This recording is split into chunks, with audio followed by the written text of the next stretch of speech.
tant mieux d'ailleurs.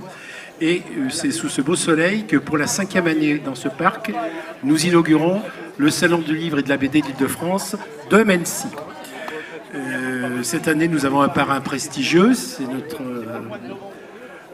historien aujourd'hui, puisqu'il vient de commettre un roman historique, mais c'est aussi un auteur de polar très connu, Olivier Norek, à qui je demande de nous rejoindre sur le podium. Sous vos applaudissements.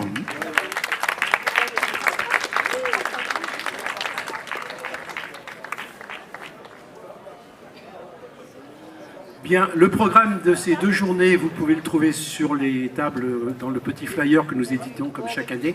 Donc je ne vais pas leur dire la cérémonie, entre guillemets, par ces propos redondants. Je vais simplement vous dire que nous sommes très heureux de recevoir pour la 15e année de très nombreux auteurs talentueux, des grands noms, des gens qui débutent, des personnes qui ont gagné des concours organisés par la ville de Mency et qui vont d'ailleurs être honorés aujourd'hui par des remises de prix. Merci à tous d'être présents, auteurs, visiteurs, et je donne la parole à Jean-Philippe, notre maire, pour quelques mots d'accueil.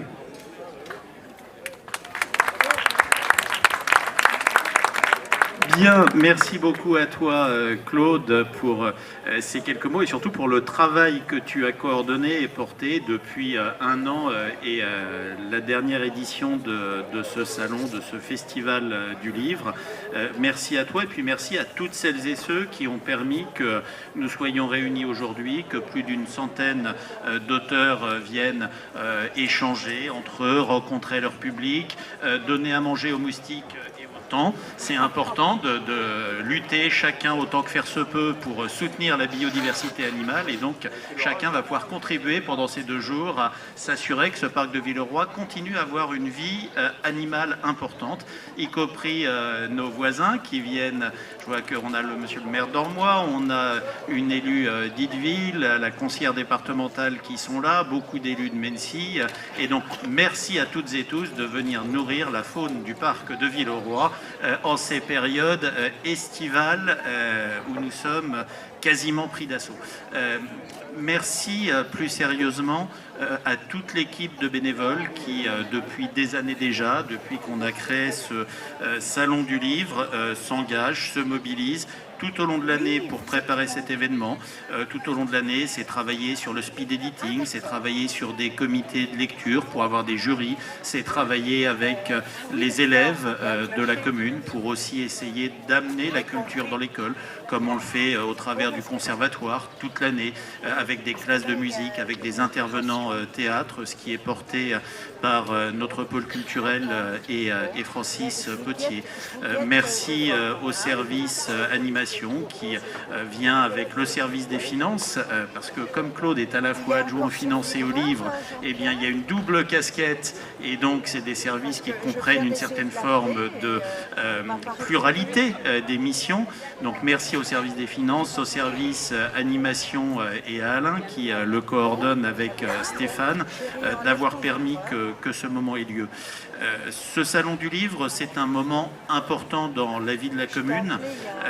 Alors, on a toujours, dans cette ville, fait énormément pour la culture. On a toujours considéré que la culture, c'était quelque chose d'essentiel. C'est ce qui permet, dans un monde qui est de plus en plus égoïste, égocentrique, nombriliste, refermé sur lui-même, où il y a une forme de méconnaissance, de méfiance, de défiance, pour ne pas dire de peur, de rejet ou de haine des autres. C'est aussi un moyen de comprendre, c'est un moyen de s'ouvrir, c'est un moyen d'être parfois un peu plus tolérant. C'est ce que nous portons au travers de ce conservatoire, près de 40 enseignants. Alors certains nous disent que c'est trop cher, qu'on dépense trop dans la commune. Bah, effectivement, on a un conservatoire qui nous coûte plus de 800 000 € par an et c'est une fierté de l'avoir. Certains nous disent que ce salon du livre, on ferait trop de communication dessus, qu'il y aurait trop de choses qui se passent. Et ben on va continuer à faire et je vais même vous dire, on en fera encore plus l'année prochaine, ne serait-ce que pour enquiquiner tous les petits vinaigres ou les petits comptables qui imaginent qu'on peut faire de la politique en ayant une vision assez misérabiliste et nombriliste de ce qu'est l'intérêt public. L'intérêt public, c'est de s'engager pour essayer de rendre les gens plus intelligents, plus sachants, plus ouverts. C'est ce qu'on porte au travers du théâtre qui a été ouvert. C'est ce qu'on porte au travers de cette journée, de ces rencontres, et c'est ce qu'on veut profondément continuer à développer. Voilà en quelques mots ce que je voulais vous dire. Et puis, aussi profiter de ce temps qui est un temps intergénérationnel pour dire à quel point, en l'espace de quelques années, Claude, tu as fait grandir cette manifestation. Alors on l'avait rêvé, on en avait discuté il y a de cela plus de 10 ans maintenant, plus de 15 ans. C'est terrible, ça rajeunit personne cette affaire. On avait commencé à le faire alors en hiver, on avait une première édition. C'était d'autres problèmes, il y avait de la neige, du verglas partout. En fait, les auteurs, on a vu la moitié de chute parce que l'Île-de-France était impraticable. Ça devait être au mois de, je ne sais plus, février ou décembre. Enfin, on était tombé sur un week-end totalement apocalyptique. Donc il s'est un peu baladé dans des salles, dans des gymnases, en hiver, en été. Et ça fait maintenant quelques années qu'on le fait dans cet écrin du parc de Villeroy, qui là aussi, quand on parle de culture, est un cœur historique pour la commune et pour notre territoire. C'est un festival qui s'est ouvert à la bande dessinée, qui s'est développé en intégrant des animations de plus en plus chaque année, grandes dictées, mais aussi des conférences, des rencontres, des temps d'échange.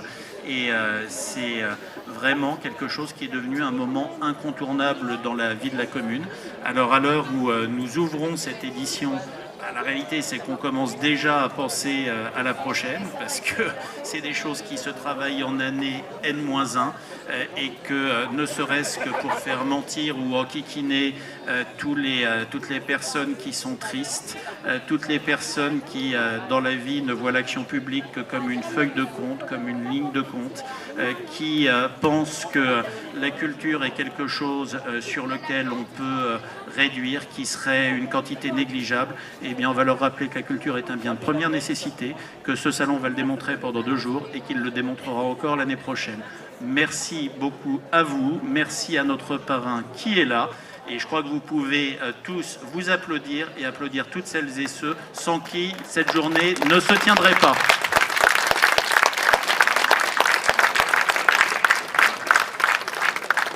Et je crois, Claude, que tu as une surprise pour le parrain de l'année.